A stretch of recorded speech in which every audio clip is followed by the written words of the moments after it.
Iray amin'ireo firenena 5 voalohany aty atsimon'ny Afrika mpanondrana lamba sy akanjo betsaka indrindra any amin'ny vondrona Eoropeana i Madagasikara. Anisan'ny mandray anjara betsaka amin'ny famatsiana ireo tsena ao amin'ny AGOA, SADC ary COMESA ihany koa.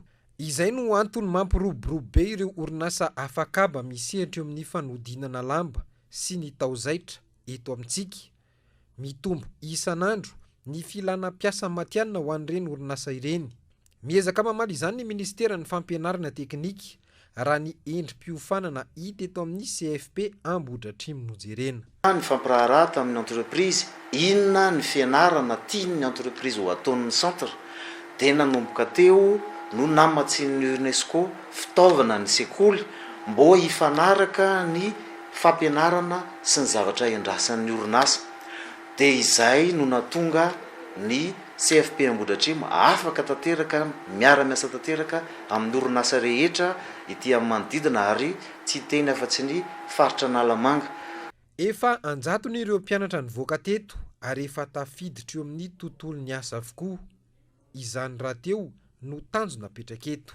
Ny formation atao amin'ny CFP Ambohidratrimo dia tsy vitany hoe mampianatra an'ilay asa fa mampianatra azy indrindra koa izay zavatra miandry azy any amin'ny sehatry asa. Misy karazany roa ny fiofanana eto amin'ny CFP Ambohidratrimo. Eo ireo manaraka fiofanana mitohy mandritra ny 5 taona na ny FPI.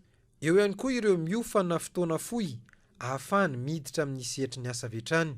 Ireto mpiofana ireto izay samy manana ny tanjona tiany hotratrarina. Natonga naniditra tato satria mitombo ihany ny orinasa na ny zone France. Ny tanora koa moa tsy anasa sasa dia ohatranay hoe mba tia hiditra amin'ny sehatr'asa dia niditra ato izay. Ny antony safidiko ny hianatra masinina ato dia mba teo matihanina momba ny zaitra. Mba ho lasa styliste matanjaka. Iray amin'ireo sehatr'asa manan-danja 5 voafaritra ao anatin'ny politika pirenena momba ny asa sy ny fanofanana arak'asa ny fanodinana lamba sy ny tao-zaitra. Anatrarana ny velirano faefatra napetraky ny filohan'ny pirenena mahakasika ny fanomezan-danja ny fampianarana teknika.